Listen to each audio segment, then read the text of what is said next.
ఇలా కరీంనగర్ ఎన్నికల్లో ముస్లిం మహిళలందరూ జాగృతమయ్యారు. ఎస్, మాకు పెద్దన్న మా నరేంద్ర మోడీ, మా పెద్దన్న నరేంద్ర మోడీ గారి పువ్వు గుర్తుకే ఓటేస్తామని చెప్పి ఇలా కరీంనగర్ పార్లమెంట్ లో కానీ తెలంగాణ రాష్ట్రంలో హిందూ మహిళలందరూ ఒక్కతాటిపై వచ్చి ఇలా భారతీయ జనతా పార్టీకి ఓటేసిన చరిత్ర మన కరీంనగర్లో జరిగింది. ముస్లిం మహిళలు ఒకటే వాళ్ళ ముస్లిం మహిళల గురించి మేము మాట్లాడుతున్నాం. ఇంత దుర్మార్గం బాన్సువాడలో ఎంఐఎం పార్టీ వాళ్ళు రాళ్ళేసి తలకాయలు వలుతాయా కాళ్ళు చేతులు ఉరుతాయా అని చెప్పి కనీసం చూడకుండా రాళ్ల దాడి చేస్తే నేను వీడియోను డీజీపీ గారు పంపినా, పోలీస్ అధికారులకు పంపినా, మీడియాకు పంపినా, కానీ చర్యలు ఎవరు తీసుకున్నారు? 27 మంది అమాయక కార్యకర్తల మీద భారతీయ జనతా పార్టీ హిందూ సంఘం కార్యకర్తలు 27 మందిని అరెస్ట్ చేసి లోపలించి జైలుకు పంపారు.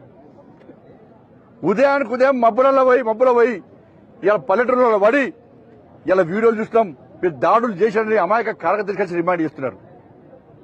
నేను హెచ్చరిస్తున్నా, ఇవాళ బాన్స్వాడ నేను పోతా, బాన్స్వాడ పక్కా పోతా. నాకు పోయే అవకాశం లేదు ప్రభుత్వం. నా కార్యకర్తలను కాపాడడానికి, నా ధర్మాన్ని కాపాడడానికి పక్కా బాన్స్వాడ పోయే ప్రయత్నం చేస్తున్నా. లేకుంటే వెంటనే మీరు అరెస్ట్ ఆపేయండి. మీరు అలా బాన్స్వాడలో ఎంఐఎం పార్టీ గుండా నా కొడుకు ఫస్ట్ అరెస్ట్ చేయండి. దాడులు చేసింది వాళ్ళు. బోధనలో ఒక అడ్వకేట్ లేడీని కొట్టిరు వాళ్ళ ఎంఐఎం పార్టీలు, ఒక లేడీ అడ్వకేట్ని కొట్టిరు వాళ్ళ. అరే, దేవాల మీద దాడులే, హిందువుల మీద దాడులే, అడ్వకేట్ల మీద దాడులే, బీజేపీ నాయకుల మీద దాడులే, పోలీసుల మీద దాడులే, పోలీస్ ఆఫీసర్ మీద దాడులే. ఇన్ని అరాచకాలు తెలంగాణ రాష్ట్రంలో ఎంఐఎం పార్టీ చేస్తుంటే, కాంగ్రెస్ పార్టీ ఎంఐఎం పార్టీని మోస్తుంటే, వాళ్ళకు జోక్తుంటే ఎందుకు మాట్లాడొద్దని అడుగుతున్నాను నేను. ఎందుకు పక్కా మాట్లాడతాం మేము. ఇలా జిహెచ్ఎంసీ ఎన్నికలని చెప్పి ఎంఐఎం పార్టీకి ఇలా రేవంత్ రెడ్డి వాళ్ళ తాత ఆస్తి వాళ్ళ నాన్న ఆస్తున్నట్టే ఇలా ఎంఐఎం పార్టీ రాసేసాడు, 3 ముక్కలు చేసాడు. పక్కా తిరుగుతాం. Congress party MIM party Bhagavatam అంతా బయటపడతాం. ఇవాళ బిడ్డ 3 కార్పొరేషన్లో ఇలా భారతీయ జనతా పార్టీ పక్కా గెలుస్తుంది, గెలిచి తీరుతానన్న నమ్మకం ఇలా మాకుంది. ప్రజలందరూ జాగృతం కావాలి. అభివృద్ధి చేసేదే మేము. భాగ్యనగర్ అభివృద్ధికి నిధులు ఇచ్చింది నరేంద్ర మోడీ ప్రభుత్వం. బీఆర్ఎస్ పార్టీ ఒక్క పైసా వేయలే, కాంగ్రెస్ పార్టీ 27 నెలల్లో ఒక్క పైసా వేయలే. 27 నెలలు అయింది వాళ్ళు వచ్చి. 18 క్యాబినెట్లు నిర్వహించుకున్నారు వాళ్ళు. 18 క్యాబినెట్లలో ఏ రోజు ఎంఐఎం పార్టీ, గతంలో బీఆర్ఎస్ పార్టీ అని, ఇప్పుడు కాంగ్రెస్ పార్టీ అని, అరే పాత బస్తీలో మేము రాజ్యం వెళ్తున్నాం, మా పాత బస్తీ అభివృద్ధికి నిధులు అని చెప్పి ఏ ఒక్కరోజైనా ఎంఐఎం పార్టీ పాత బస్తీ అభివృద్ధి కోసం అడిగిందా? ఇలా పాత బస్తీలో ముస్లిం సమాజం ఆలోచించాలి. ఓవైసీ ఆస్తులు పెరుగుతున్నాయి, ఓవైసీ కుటుంబం ఆస్తులు పెరుగుతున్నాయి. ఓవైసీ ఏ ప్రభుత్వం ఉంటే ఆ ప్రభుత్వానికి ఏ ఓవైసీ కుటుంబం ఇవాళ దాసోహం అంటే వాళ్ళ వ్యాపారాలు పెంచుకునే ప్రయత్నం చేస్తున్నారు, వాళ్ళ ఆస్తులు పెంచుకునే ప్రయత్నం చేస్తున్నారు. ఇలా పాత బస్తీలో ఉన్న ముస్లింస్ ఆస్తులు పెరిగినాయా? మీ బతుకులు బాగుపడ్డాయా? మీ పిల్లలకు ఉద్యోగాలు వచ్చినాయా? మీకు ఇండ్లు వచ్చినాయా? మీ గల్లీలో రోడ్లు ఉన్నాయా? మీకు లైట్లు వచ్చినాయా? మీకు వాటర్ సప్లై ఉన్నాయా? ఏం లేవు. అక్కడ ఏం లేవు. సపరేట్ రాజ్యం మీద ఎంఐఎం పార్టీ 3 త్రిపుల్ ఎన్ని పోయిన వాళ్ళకు ట్యాక్స్ చాలా నేరు. కరెంటు బిల్లు కట్టిన అడుగుతుంది దాడులే, నల్లా బిల్లు అడుగుతుంది దాడే, ఇంటి పని అడుగుతుంది దాడే.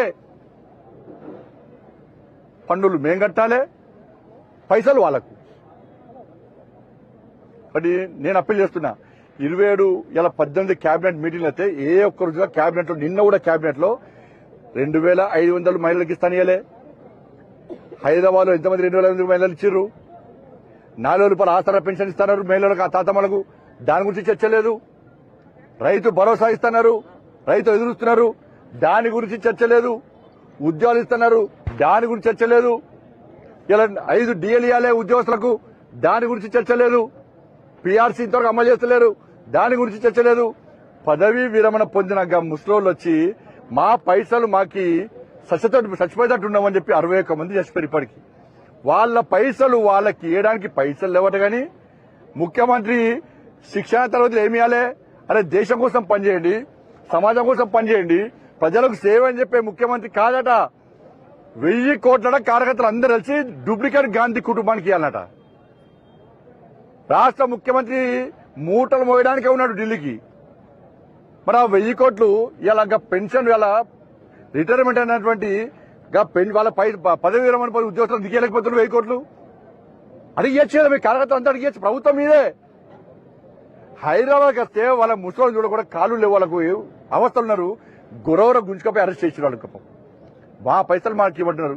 నేనేమంటాడు ప్రమాద బీమా అట, బతికినోడికి పైసలు ఇవ్వడట, వాళ్ళ పైసలు వాళ్ళకు చచ్చిపోయాక ప్రమాద బీమా ఇస్తారట. అంటే బతుకుంటే పరిహారం, చచ్చిపోతే సంతాపం. ఈ ప్రభుత్వ పాలసీ.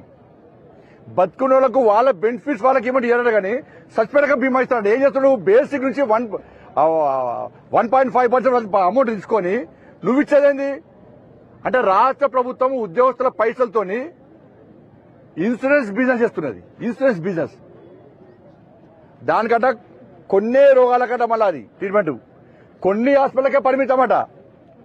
ఆ పైసలు ప్రైవేట్ ఏజెన్సీ కనుకుంటే మొత్తం అన్ని ఆ కార్పొరేట్ హాస్పిటల్ కూడా వైద్యం ఉంటుంది, అన్ని రోగాలకు వైద్యం ఉంటుంది. నువ్వు ఇచ్చేదేంది వాళ్ళ టీవీలలో పేపర్లలో మొత్తం బీమా బీమా బీమా బతికినోనికి ఫస్ట్ వాళ్ళ వయసు వాళ్ళకి పోలీసు వాళ్ళకి ఇస్తాడు బీమా వాళ్ళకు. ఒక్క నిమ్స్ హాస్పిటల్ ట్రీట్మెంట్ వాళ్ళకు, ఒక్క నిమ్స్ హాస్పిటల్ ట్రీట్మెంట్ వాళ్ళకు నెలకు వాళ్ళకి 1000 రూపాయలు కట్ చేస్తారు వాళ్ళకి. ఆ 15,000 రూపాయలు సంవత్సరానికి వేరే ఇన్సూరెన్స్ కడితే అన్ని కార్పొరేట్ హాస్పిటల్ వాళ్ళకి వైద్యం ఉంటుంది, అన్ని రోగాలకు వైద్యం ఉంటుంది.